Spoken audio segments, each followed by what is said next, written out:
Hello everyone, this is Urvashi. Now we will do pedagogy of economics. हमने पहले discuss अपने previous topic में discuss किया था अबाउट टेक्स्ट बुक. तो हमने उसके जो करेक्टरिस्टिक्स है, जो उसके फंक्शन से इम्पोर्टेंस थी, उसमें पढ़ा था अबाउट टेक्स्ट बुक. तो basically what is text book आप लोगों को पता चल गया होगा, जिसमें लर्निंग मटेरियल सारा अपना ईच एंड एवरी टॉपिक एक अच्छे से दिया होता है. स्टूडेंट्स को हेल्प करती है टेक्स्ट बुक्स जो होती हैं पढ़ाई में. अगर जैसे कोई किसी के पेरेंट्स इलिटरेट होते हैं, पढ़े लिखे ज़्यादा नहीं होते हैं, तो उनको कैसे कह सकते हैं, बुक्स जो होती है बहुत ही यूज़फुल होती हैं उन स्टूडेंट्स के लिए. ठीक है, तो आगे हम लोग करेंगे what are the uses of textbook. ठीक है, तो सबसे पहले फर्स्ट पॉइंट है हमारा introduction of its content.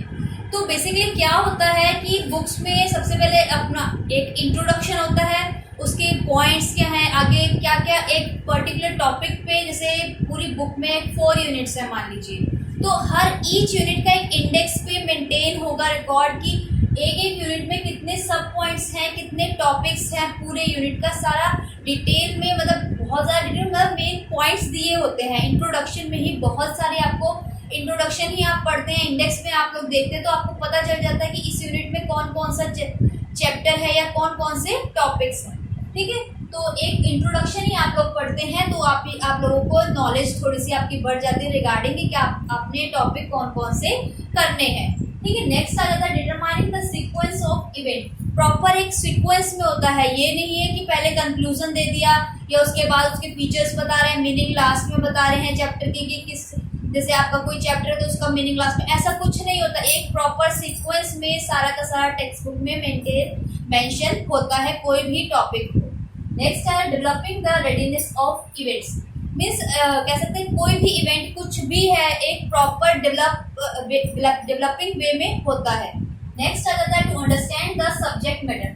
Subject matter क्या है उसको प्रॉपरली एक कह सकते हैं कि आप एक अच्छे मैनर में, एक अच्छे ढंग से बताया जाता है कि किसको कि जो भी मीन्स कह सकते हैं आपका टॉपिक है उसका सब्जेक्ट मैटर डीपली आप लोगों को टेक्स्ट बुक में मेंशन होता है. नेक्स्ट आ जाता है हमारा proper use of exercise at each end of the unit.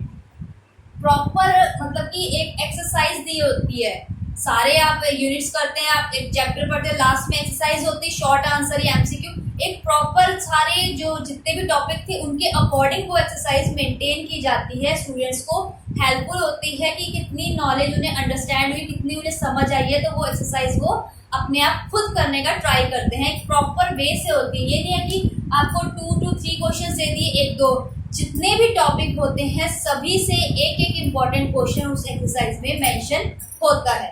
ठीक है, तो ये हो गए हमारे uses of textbook. Next आ जाता है हमारे what are the functions of textbook. Functions of textbook. तो टेक्स्ट बुक के फंक्शंस क्या होते हैं mainly. Number 1 is the function of record.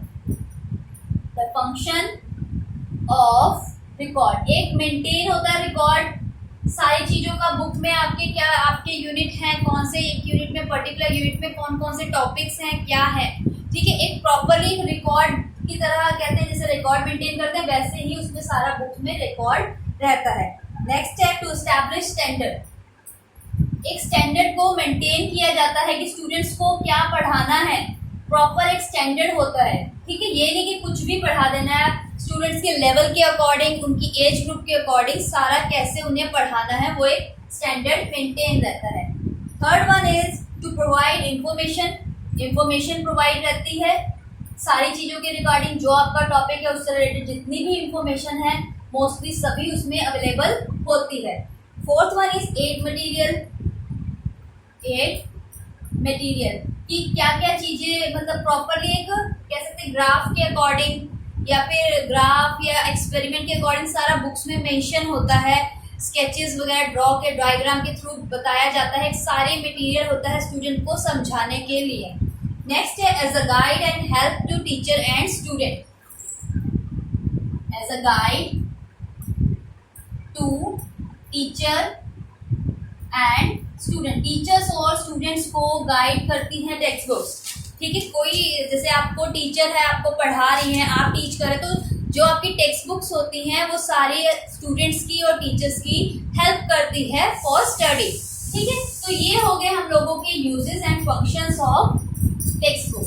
Next हम लोग करते हैं criteria for the selection of textbook. ठीक है, इसमें आ जाता है हम लोगों का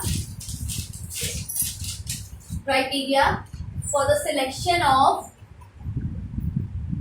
good text book. Good text book को कैसे सिलेक्ट किया जाए? Number 1 is it should be child centred. Child centred, child centred का मतलब क्या होता है कि स्टूडेंट के को ध्यान रख के उसके एज ग्रुप के अकॉर्डिंग बुक्स को, टेक्स्ट बुक्स को मेंटेन करना चाहिए। ठीक है, उसको सिलेक्ट करने की ये नहीं कि आप एक कह सकते हैं कि 4th क्लास के बच्चे को आप 10th क्लास के स्टूडेंट के अकॉर्डिंग उसे पढ़ा रहे हैं। ठीक है, ऐसा नहीं होता। स्टूडेंट्स की एज को देख के या उसको कैसे, उसको कौन सी नॉलेज देना ज़्यादा अच्छा रहेगा वो सिलेक्ट किया जाता है। नेक्स्ट आ जाता है हम लोगों का it should be well illustrated. Number 2 is well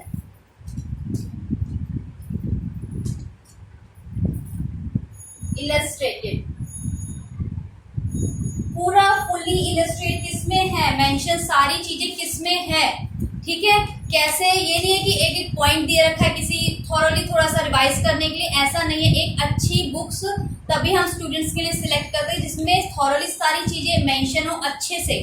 ठीक है, नेक्स्ट आ जाता है हम लोगों का topic should be logical and experiments.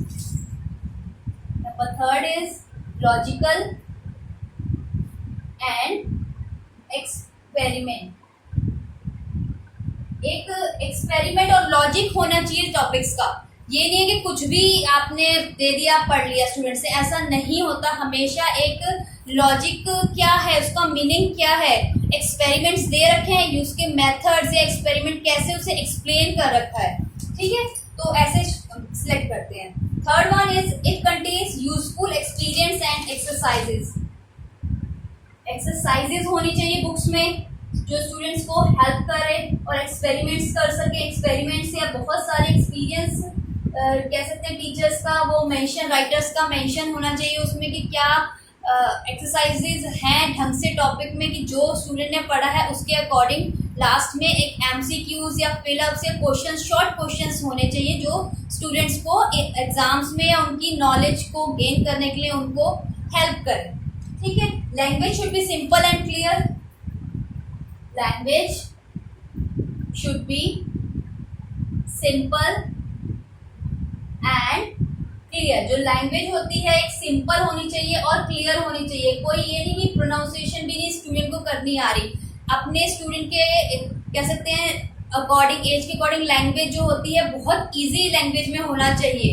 ये नहीं कि कोई ऐसे वर्ड्स आ जाते जो उसे स्टूडेंट को समझ ही ना आए। ठीक है, एक कोई भी ऐसे लाइन है उसे समझ ही नहीं आ रही कि उसका मीनिंग क्या है। शुड बी जो टॉपिक हो एकदम क्लियर हो। ठीक है, स्टूडेंट को पढ़ते या 1 या 2 बार पढ़ने में वो समझ आ जाए। नेक्स्ट है suggest, it should suggest good method of teaching. Good method of teaching, good method of teaching, जो सजेस्ट करे गुड मेथड टीचिंग को, टीचिंग करने के लिए अच्छे अच्छे तरीके सजेस्ट करे। जो बुक्स है वो ऐसी होनी चाहिए जो पढ़ाने के लिए अच्छे से उनके अलग अलग तरीके, मेथड सजेस्ट करें। It should not be very costly, costly नहीं होने चाहिए। जो बहुत ज़्यादा अगर कॉस्टली होगी तो जो जैसे कोई मिडिल क्लास फैमिली है कुछ है या लोअर क्लास फैमिली में है तो वो स्टूडेंट, वो पेरेंट्स अफोर्ड नहीं कर पाते हैं ऐसी बुक्स को खरीदने के लिए। जो हायर या अपर क्लास में होंगे वो तो खरीद लेंगे, उनके बच्चे अपने बच्चों को खरीद के दे देंगे वो पेरेंट्स। बट जो मिडिल क्लास है या लोअर क्लास वाले हैं वो ऐसी बुक्स अगर कॉस्टली बुक्स होंगी तो वो परचेज नहीं कर पाते हैं। ठीक है, तो जो बुक्स होती हैं वो बहुत ही ज़्यादा कॉस्टली नहीं होनी चाहिए और एक ऐसी होनी चाहिए जो इजली स्टॉल्स पे, बुक स्टॉल्स पे या मैगजीन, जो बुक डिपो या स्टेशनरी जो इजली अवेलेबल हो जाए सभी जगह पे।